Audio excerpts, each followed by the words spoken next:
Você está pronto para receber a mensagem de hoje? Então que todo impedimento, seja ele interno ou externo, caia por terra em nome de Jesus agora, e a palavra de Deus produza todo o fruto para o qual ela foi designada. Amém? Tema da minha mensagem de hoje é: não olhe para trás. Esse é o tema da minha mensagem de hoje. Não olhe para trás. Qual que é o tema da minha mensagem? Não olhe para trás. Não é uma palavra minha, não é uma frase popular. Essa frase, não olhe para trás, é uma frase bíblica, é uma ordem bíblica, é uma direção de Deus. E eu quero ler alguns textos contigo para hoje nós navegarmos na Bíblia Sagrada e falarmos sobre a importância de seguir adiante, a importância de não viver preso ao passado, a coisas que já passaram. E eu quero começar lendo Gênesis 19, versículo 17, o versículo 26, a junção deles diz assim: assim que os tiraram da cidade, um deles disse a Ló, um dos anjos: fuja por amor à vida. E diz: não olhe para trás e não pare em nenhum lugar da planície. Não olhe para trás e não pare. Você pode repetir comigo? Não olhe para trás e não pare. Mais uma vez: não olhe para trás e não pare em nenhum lugar da planície. E a Bíblia continua e vai dizer: mas a mulher de Ló olhou para trás e se transformou numa coluna de sal. Vamos para o Novo Testamento agora. Evangelho de Jesus Cristo segundo Lucas, capítulo 17, versículo 32 e 33, dizem o seguinte: Jesus falando, Jesus diz: lembrem-se da mulher de Ló. De quem Jesus manda a gente lembrar? Da mulher de Ló, o primeiro texto que eu li. E ele continua: quem tentar conservar a sua vida, a perderá, e quem perder a sua vida, a preservará. Jesus vai dizer: lembrem da mulher de Ló. Jesus não mandou você lembrar de Pedro, não mandou você lembrar de João, não mandou você lembrar de Maria. Ó que coisa doida. Jesus só mandou a gente lembrar de duas pessoas. Sabia? Só duas. Jesus mesmo só mandou nós nos lembrarmos de duas pessoas. Primeira delas, dele mesmo. Ele diz para a gente celebrar a ceia fazendo memória dele, lembrar dele. E a segunda pessoa que ele mandou você e eu lembrarmos é a mulher de Ló. Jesus nos mandou lembrar da mulher de Ló, nos mandou lembrar da mulher que olhou para trás. Por que será? Que Jesus podia mandar você lembrar de Maria, mandar lembrar de João, mandar lembrar de todos os outros apóstolos, mas ele não disse para você lembrar deles, disse para você lembrar da mulher de Ló. Christine Caine, uma evangelista e autora australiana, diz o seguinte: para onde você olhar, é para lá que você vai. Para onde você olhar, é para lá que você vai. E é isso que eu quero falar hoje a vocês. Para onde você está olhando hoje? Qual é a direção dos seus olhos hoje? Porque todos nós estamos olhando para algum lugar, todos nós estamos focando em algum lugar, em alguma situação na nossa vida, e olhar para trás pode ser a solução em alguns casos, mas olhar para trás pode ser a aflição noutros casos. Olhar para trás pode ser solução, mas olhar para trás pode ser também aflição. E quando nós pensamos no exemplo da mulher de Ló, a gente precisa lembrar quem foi ela. Esposa de Ló, sobrinho de Abraão, se estabeleceu em Sodoma e Gomorra, um lugar que Deus decidiu destruir por causa da desobediência, por estar extremamente corrompido. E na saída, quando Deus anuncia algo novo, Deus diz: não olhe para trás. Ela olhou para trás, desobedeceu, mostrou uma saudade e foi transformada numa estátua de sal. Qual é a chave que Deus está nos ensinando? A mulher de Ló representa uma pessoa dividida entre o passado e o futuro, entre o que Deus está nos chamando para viver e entre aquilo que precisa precisa ser deixado para trás. Todos nós aqui hoje temos um chamado de Deus para viver o que Ele tem adiante para nós, ou para olharmos para trás aquilo que nós já vivemos. Ou seja, a mulher de Ló representa isso, alguém dividido entre o passado e o futuro, entre o que Deus está chamando e aquilo que você precisa deixar para trás. E quando o anjo a alerta e diz: não olhe para trás, é porque ele sabia que essa mulher representa um estado de paralisia, e por causa de uma decisão de desobediência, apego ao passado, ela é deixada para trás. E por isso que Jesus vai dizer: lembre-se da mulher de Ló. Por que Jesus está nos mandando lembrar dessa mulher? Porque muitos de nós estamos travados exatamente pelo mesmo erro.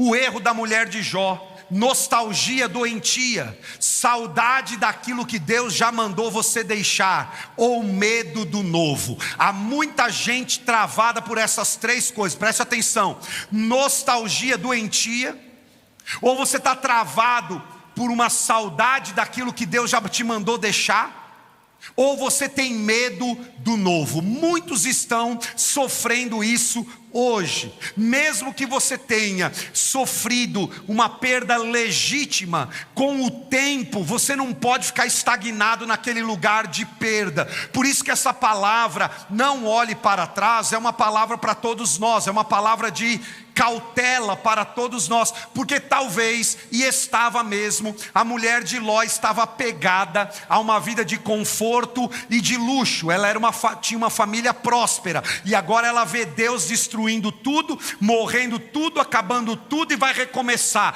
Ela está apegada a isso, e ela não quer entrar no novo de Deus, porque está apegada a isso.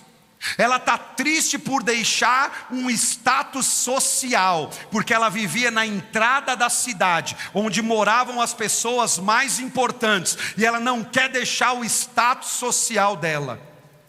Tem muita gente que não está vivendo o novo de Deus, que ele está preocupado e travado num status social. Ela é saudosa de práticas e hábitos que ela nunca deveria ter tido. Ela está insegura quanto àquilo que viria. Mas quando Deus chama Ló, Deus está dizendo um ensino importante. E quando Jesus nos manda lembrar de Ló, da esposa de Ló, Ele está nos fortalecendo esse ensino, que é o quê? A vida cristã é sobre avançar. Andar com Deus é sobre avançar. Hoje Deus tem boas novas para você. Hoje Deus tem um convite para você: avançar, passar adiante, ir além, não olhar mais para trás. Porque muitas pessoas, gente, estão presas ao passado, sendo ele bom ou ruim.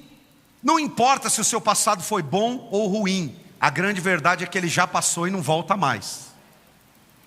A grande verdade é que ele não volta mais. E tem gente que está presa ao passado porque ele foi bom demais, e eles acreditam que o presente nunca vai superar o passado. Outros estão presos no passado porque foi muito ruim, foi traumático, e eles não conseguem se livrar desses traumas, desses pesos. Mas como eu falei, eu creio muito nisso hoje. Deus está nos chamando para olhar adiante, para ver o seu destino nele, para enxergar que Ele está te chamando para prosseguir e viver algo novo na sua vida, amém? Eu creio que chegamos a este lugar hoje para aprendermos sobre avançar, ir adiante, parar de olhar para trás e viver o que Deus tem adiante para você. Até porque tudo que Deus quer fazer na sua vida tem a ver com o seu futuro e não com o seu passado. Jesus está mais preocupado com o seu futuro do que com o seu passado. Nós é que nos apegamos tanto ao passado que não conseguimos enxergar um novo de Deus na nossa vida. Isso tem a ver com a sua família, isso tem a ver com os seus negócios, isso tem a ver com a sua espiritualidade, isso tem a ver com as suas emoções, isso tem a ver com as suas finanças, tem a ver com todas as áreas da sua vida. Então, olhando para esse cenário, hoje eu quero dividir com você 4 princípios para seguir adiante.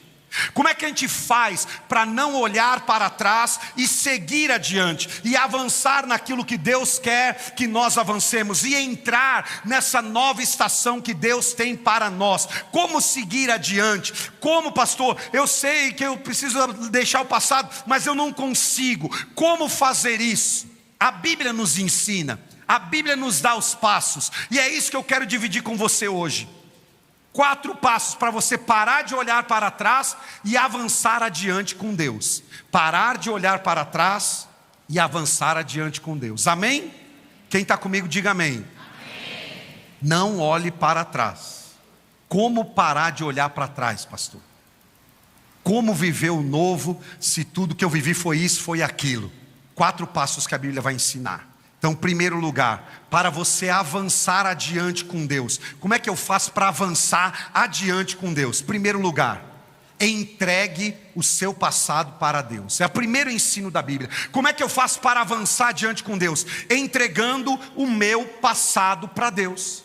Você precisa entregar aquilo que já foi, que você já viveu, que você não controla mais, para Deus. Isaías 43, 18, 19 diz: esqueçam o que se foi, vejam, estou fazendo uma coisa nova. Você pode ler isso aqui comigo? Esqueçam o que se foi, vejam, estou fazendo uma coisa nova. Eu estou usando um texto poético, uma licença poética de um texto do Messias, da vinda de Jesus, do profeta Isaías, para anunciar isso. Olha o que Deus está dizendo ao povo de Israel: estou fazendo uma coisa nova, vejam, mas vocês têm que esquecer o passado. Olha o que o texto diz: esqueçam o passado e vejam o novo que eu estou fazendo. Nós podemos honrar o nosso passado, nós devemos honrar o nosso passado, mas não podemos nos apegar a ele, porque apegos ao passado nos paralisam. Podemos ficar paralisados em relacionamentos, em feridas, em sonhos desfeitos, erros e até em sucessos. Porque o passado tem esse poder de nos paralisar e nós ficamos impedidos de ver o que está adiante. Olha o que Deus vai dizer para Israel: esqueçam o passado, olhem, vejam, eu estou fazendo uma coisa nova. Quando você está preso ao passado, você fica impedido de ver o que Deus quer fazer de novo na sua vida. E é verdade, a mulher de Ló estava olhando para algo que tinha acabado de ser destruído. Olhe para cá, por favor. Olhe para mim. A mulher de Ló estava olhando para algo que foi destruído. Por vezes ficamos presos a algo que já morreu e não existe mais na nossa vida. Hoje está cheio de gente que está presa, olhando para algo que já morreu, que já foi embora, que já terminou, e você não olha para diante porque você está igual a mulher de Ló, olhando para algo que já morreu. Hoje Deus te trouxe aqui para lhe entregar essa palavra: pare de olhar para aquilo que já morreu, não morra com aquilo que já morreu, não fique olhando para aquilo que já foi destruído. Deus está fazendo uma coisa nova, aleluia. Porque se a gente permanece muito tempo onde nós não deveríamos mais estar, a gente começa até sentir saudade daquilo que nós já deveríamos ter deixado para trás. Você já viu o povo de Israel? É isso aí. Eles começam a ter saudade, irmão, de cebola do Egito. Quem aqui tem saudade de ficar cortando cebola todo dia? Você acorda no meio da semana e diz: hoje eu estou com uma saudade de cortar cebola, é uma coisa tão boa, eu vou cortar cebola e comer cebola, estou com saudade. O povo demorou demais para sair da onde tinha que sair, e aí começa a ter saudade daquilo que já tinha que ter deixado para trás. Com quem Deus está falando aqui hoje? Diga amém, por favor. Até mesmo a Samuel, o profeta, Deus vai dizer: até quando você vai se entristecer por conta de Saul? Primeiro livro de Samuel 16:1. Olha o que Deus vai dizer: até quando você vai se entristecer por conta de Saul, um reinado que já acabou, uma estação que já passou, um tempo que já foi embora. Sabe o que Deus está falando para você hoje? Até quando você vai se entristecer, ficar paralisado, ficar olhando para trás com coisas que já foram, que já morreu, que tinha prazo de validade na sua vida? Óbvio que a gente precisa viver as estações como um luto, por exemplo. Óbvio que você precisa viver um luto, uma perda, mas também é necessário se levantar do luto e da perda, porque o propósito de Deus não terminou numa pessoa ou em algo que morreu na sua vida, amém? O que você precisa entregar para Deus hoje Sobre o que Deus está falando com você? Até quando? Com Samuel ele disse: até quando você vai se entristecer por um rei que já passou? Por um reinado que já foi embora? Até quando você vai se entristecer por causa disso que já passou na sua vida? Até quando você vai ficar paralisado nesse negócio que já acabou, já morreu e já foi destruído na sua vida? O que você precisa deixar e entregar hoje para Deus do seu passado para viver o novo dele? Eu lhe pergunto. Porque o propósito de Deus para a minha vida não morreu apenas porque algumas coisas terminaram na minha vida, acabaram na minha vida. Deus ainda tem propósito na sua vida, a despeito do que morreu, terminou, acabou, chegou ao fim. Então a primeira coisa que eu tenho que fazer, se você quer seguir adiante com Deus, se você quer andar adiante com Deus, você precisa entregar o teu passado para Deus, amém? Entregar, até quando? Repita comigo, até quando? Porque isso é uma decisão que você vai tomar. Até quando você vai ficar sentado em meio às cinzas da sua vida? Até quando você vai ficar lamentando um negócio que não deu certo? Até quando você vai ficar nesse relacionamento que se quebrou? Até quando você vai permanecer desse jeito? Até quando?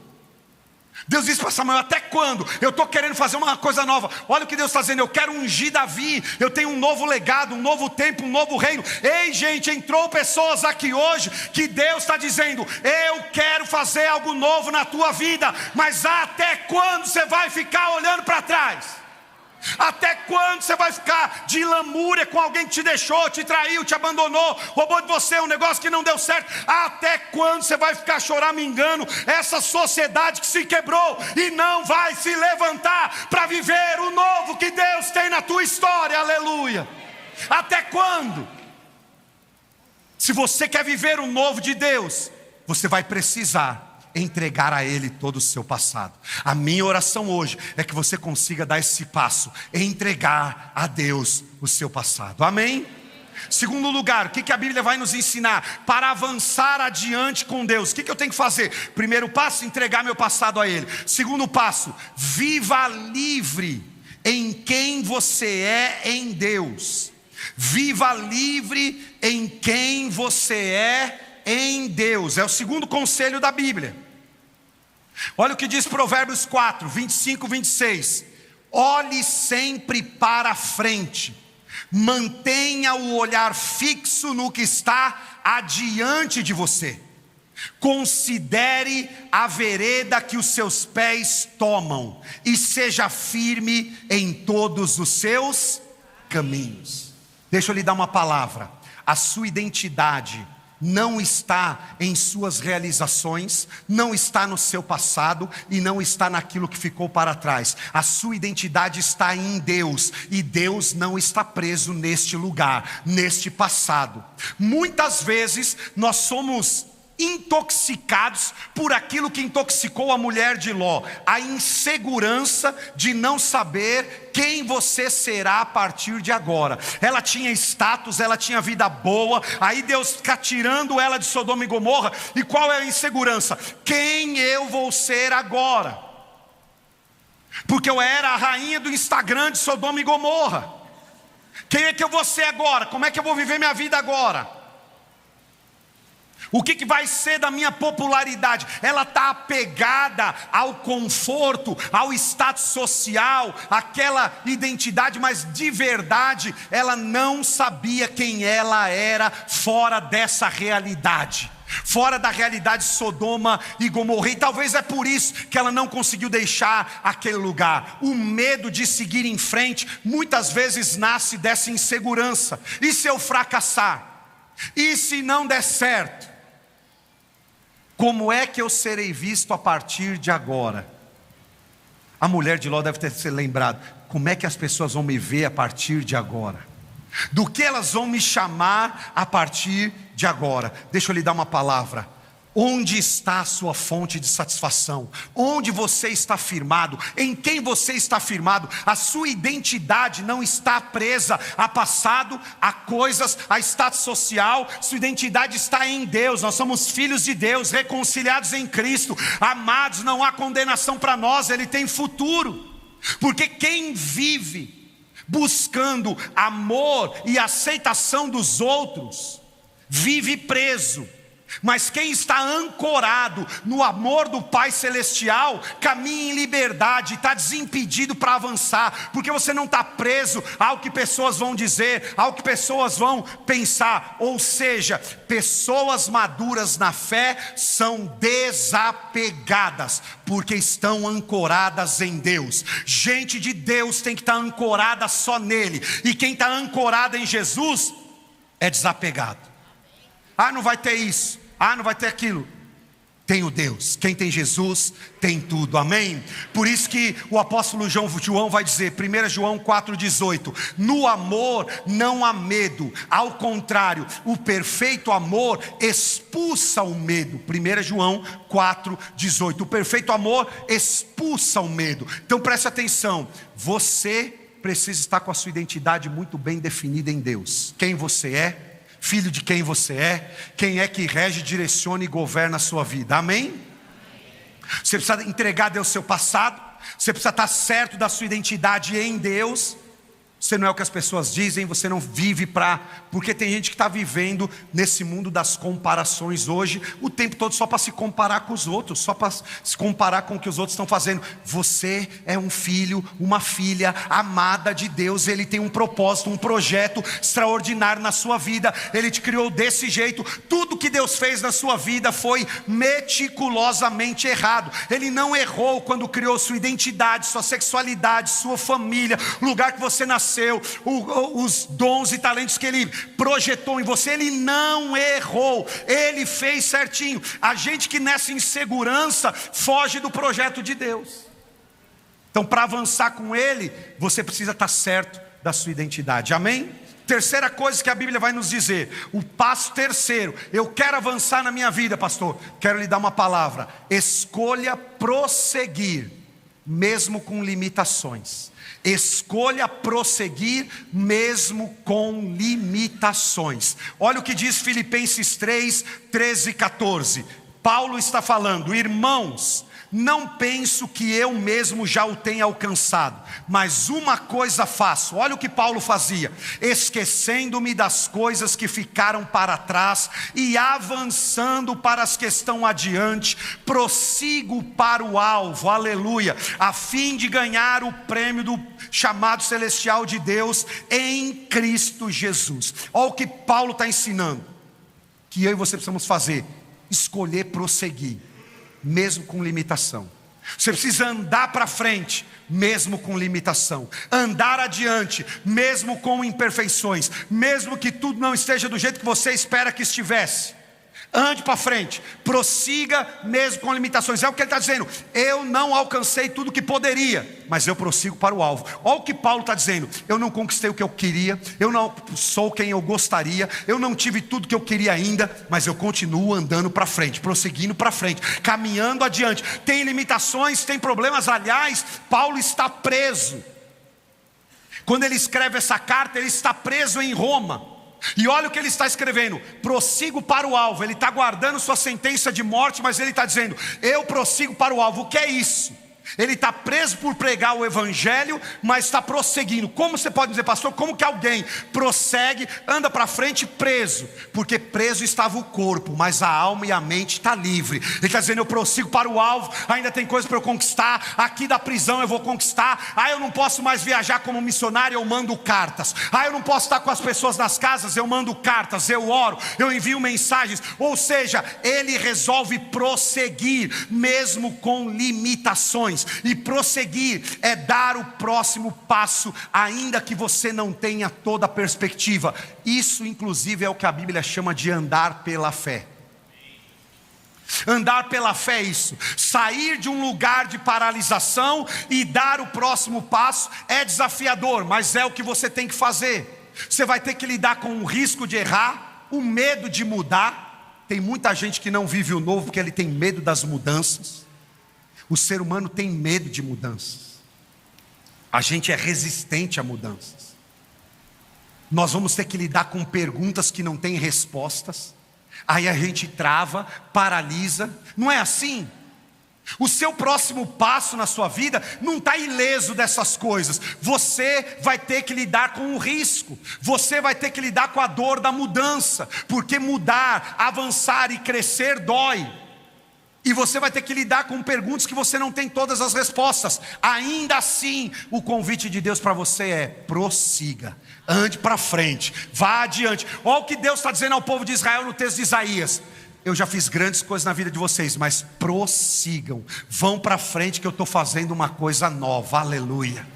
Muitas pessoas, irmãos, entram em um ciclo de procrastinação, de perfeccionismo, que impedem elas de avançar e as prende no seu passado. Você já parou para pensar isso? Porque muitos ouvem a mensagem de Cristo, mas nem todos têm um encontro real e experimentam a vida com Jesus, que impulsiona e transforma. Não esqueça disso: o encontro com Jesus transforma e impulsiona. Joga para frente, empurra para frente, leva adiante. O encontro com Jesus não te leva para trás, ele te leva para frente. Você encontra Jesus e ele diz: perdoados estão os seus pecados. Você encontra Jesus e ele diz: as coisas velhas já passaram, eis que tudo se fez novo, aleluia. Ele diz: agora não há mais condenação. Você fazia isso, deixe e avance para o novo. Abandone isso, aquilo outro e avance no novo. Percebeu que o encontro com Jesus é de transformação, mas é de impulso. Ele me joga para frente, ele me empurra para frente. E essa é a minha oração por você hoje: que você, através dos seus encontros com Deus, vá sempre para frente. Isso quer dizer que nunca você vai errar? Não, meu irmão, você vai errar, mas continue tentando. Tente novamente, melhore, nunca perca seu coração de aprendiz. Não tenha medo de atravessar a dor, porque o próximo passo da sua vida está na força que você já tem. Eu gosto disso na Bíblia, porque toda vez que Deus vai chamar alguém para avançar, Ele diz assim: o que você tem nas mãos. É uma força que você já tem. Deus diz para Moisés: você vai libertar o povo com o que você tem nas suas mãos, uma vara. Davi, você vai derrubar o gigante com o que você tem nas mãos, uma funda. É a força que você já tem. Os pães e peixes serão multiplicados com a oferta do lanchinho de um menino que já estava nas mãos dele. Perceba, é uma força que você já tem. Ou seja, a palavra de Deus sempre me coloca em movimento. Ela está sempre aumentando a minha dedicação, a minha exigência, porque conhecer a Deus não é sobre acumular informações sobre Ele, mas é sobre unir-se a Deus no propósito dEle. Inclusive essa palavra tem no devocional de hoje, se você já leu. Ou seja, andar com Jesus não é ter mais informações dEle, é unir-se a Ele no propósito que Ele está fazendo na sua vida. Porque aquilo que eu acho que limita a minha vida não limita o meu Deus. Aquilo que você acha que limita você não limita Jesus. Amém? Você crê nisso?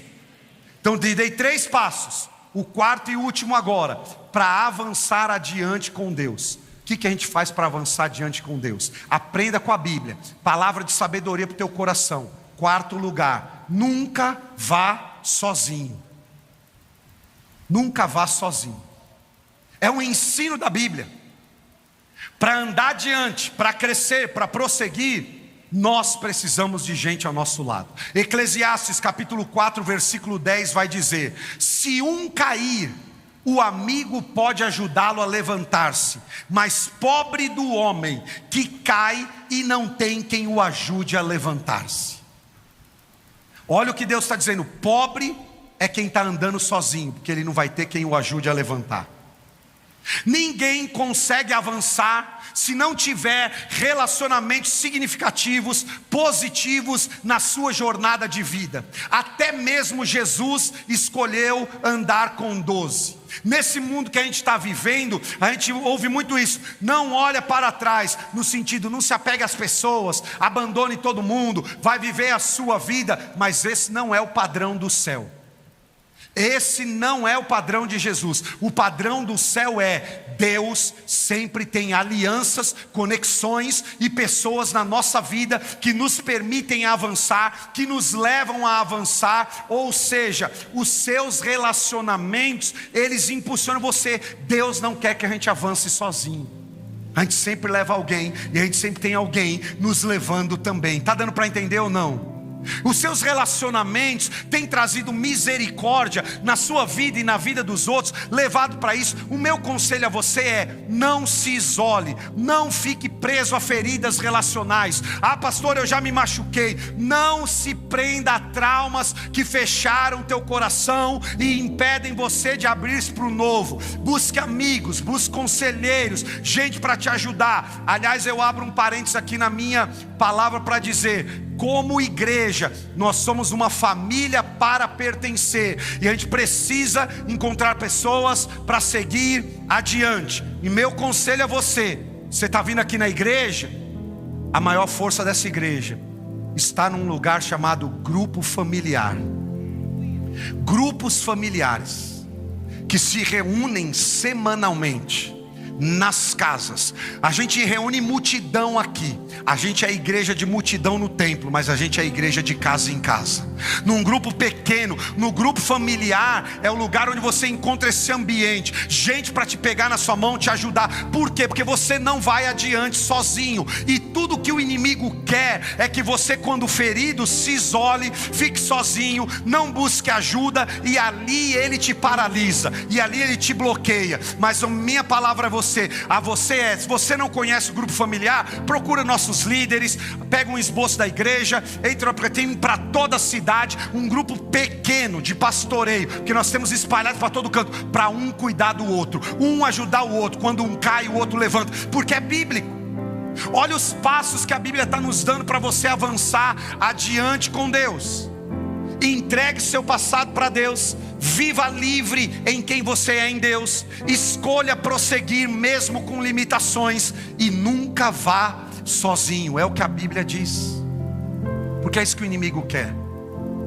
Ah, você não precisa de igreja, você não precisa de igreja para ser salvo. É verdade, você não precisa de uma igreja para ser salvo, você precisa de Jesus, mas você precisa de uma igreja para crescer na fé, para desenvolver, para ir adiante, para romper, para encontrar sua cura, de relacionamento, de pessoas. Porque todo ser humano precisa de Deus, todo ser humano precisa de outros seres humanos, e todo ser humano precisa de ambiente seguro para ele se encontrar. Amém, queridos?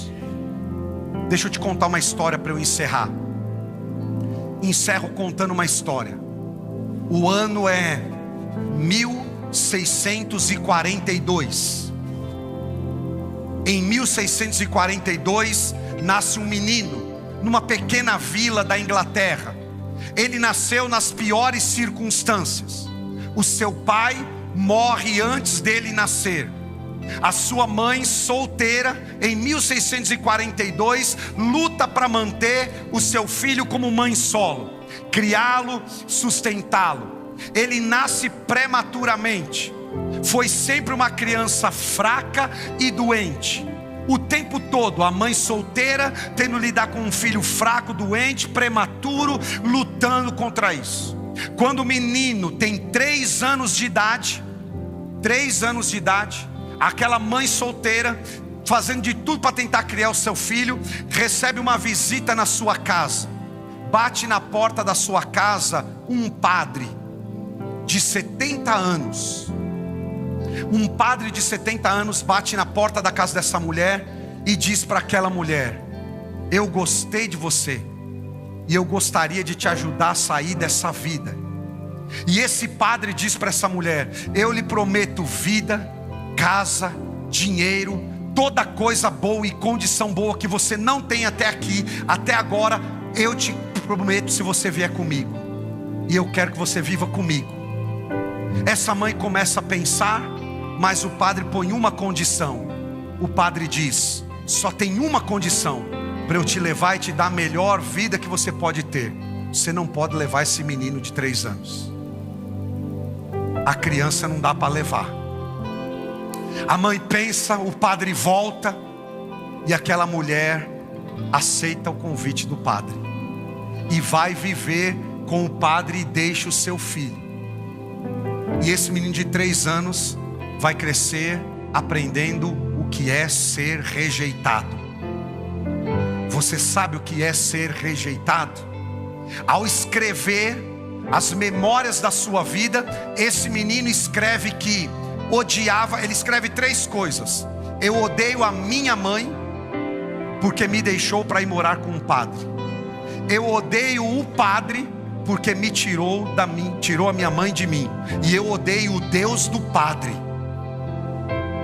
E ele cria essa raiva, esse ódio, essa amargura no seu coração e vai crescendo com isso. Na verdade, trevas crescem dentro desse menino. E quando ele começa a ir para a escola, você já sabe o que acontece. Um menino desse cheio de trevas, rejeitado, deixado pela mãe, que ele foi viver com um pai de 70 anos. E quando ele vai para a escola, ele vira um revoltado. Ele briga com todo mundo, ele bate em todo mundo, ele acaba com a escola, ele não acompanha nada, ele não tem dificuldade, ele não tem como aprender. E a frase de ele faz 3, 4 anos, 5 anos, 6 anos, e a frase de todos os professores sobre esse menino era: não é bom para nada. Essa era a frase de todos os professores para esse garoto: não é bom para nada. Raivoso, trevas dentro dele, briguento, acabava com tudo. Até que chega um professor na escola. Um novo professor na escola, um homem chamado Mr. Houston.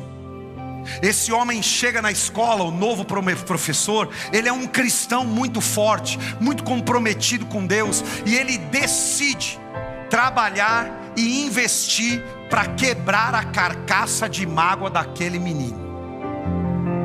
E ele então vai orar, jejuar, porque ele creu. De alguma maneira ele acreditou que por trás daquela carcaça de raiva, de mágoa e de rejeição havia uma grandeza. Então ele começa a treinar, a ouvir, a falar, a orar e jejuar pelo menino. Os anos vão passando, o trabalho é difícil demais. Depois de alguns meses, esse homem que se tornou o pai espiritual desse garoto descobre algo incrível: que o menino era muito inteligente. Ele descobre que o menino era muito inteligente. E aí ele começa a fazer as avaliações do menino, e ele descobre algo mais poderoso ainda: que o menino não era só muito inteligente, que aquele menino era um gênio, especialmente em 2 coisas: física e metafísica. O menino era um gênio, mas a carcaça dele era de rejeição, de mágoa e de tudo isso. E ele trabalha toda a infância e juventude daquele garoto até chegar o dia dele entrar na faculdade. Quando ele está para entrar na faculdade, esse professor, esse pai espiritual, o Mr. Houston, paga a faculdade de Cambridge para ele na Inglaterra, a maior e melhor faculdade, das primeiras no mundo. Quando aquele menino entra na faculdade ele explode. Todos ficam impressionados com o menino em Cambridge.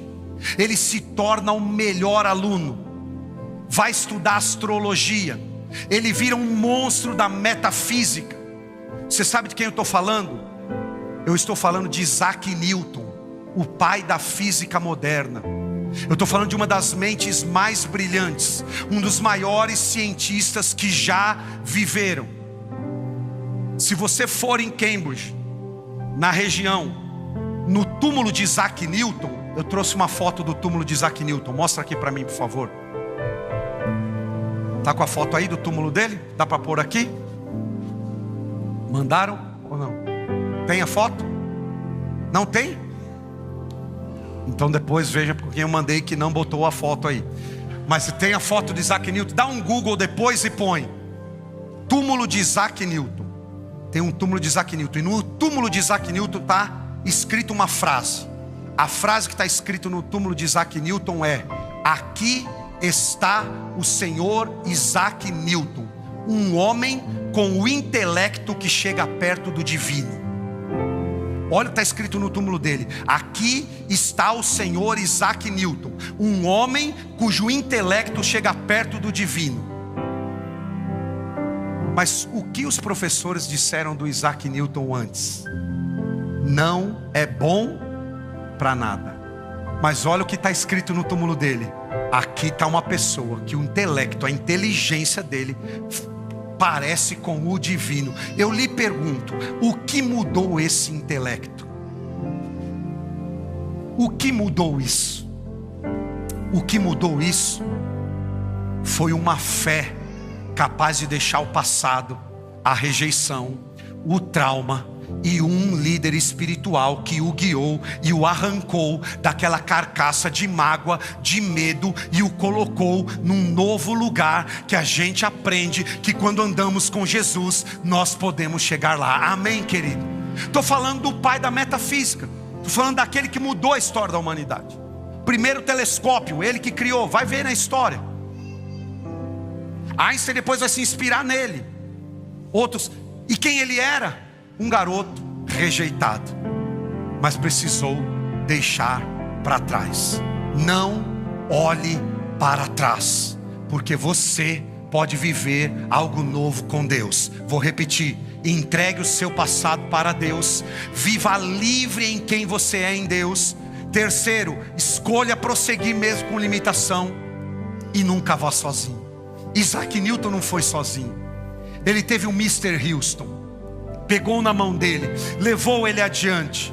É hora de você voltar os seus olhos para Deus, levantar-se e ver aquilo que está adiante de você, porque isso é uma postura espiritual.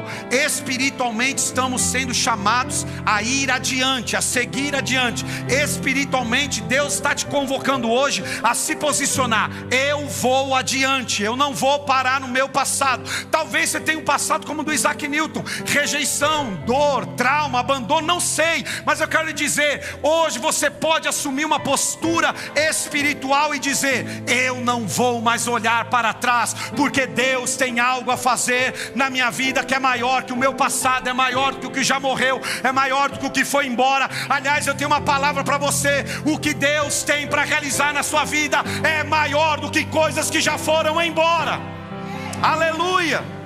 Mas é a postura que eu e você precisamos adotar hoje aqui. É a postura do salmista, Salmo 121:1. Elevo os meus olhos para os montes, de onde me virá o socorro? O meu socorro vem do Senhor que fez os céus e a terra. Olha a postura do salmista: eu olho para o meu Deus, de onde me vem o socorro. Amém, querido? Essa realidade que eu estou falando para você não é sobre a sua idade, não é sobre sua capacidade profissional, não é sobre o seu status. Há uma nova estação, e ela pode ser diferente de tudo aquilo que você sonhou ou esperou. E se Deus está te levando para lá, Ele tem propósitos, Ele tem frutos e Ele tem grandeza para você nesse lugar. Amém? Vamos nos colocar em pé para orar, por favor. Quero te convidar a olhar para onde Deus está te levando. Quero te convidar a olhar para Deus agora, porque Ele já pagou o preço na cruz. Tenha coragem, tenha um coração aprendiz. Nunca perca a fé na pessoa de Jesus, porque nosso Deus está mais interessado em nosso futuro do que no nosso passado. Quero orar com você essa noite. Feche os seus olhos um instante.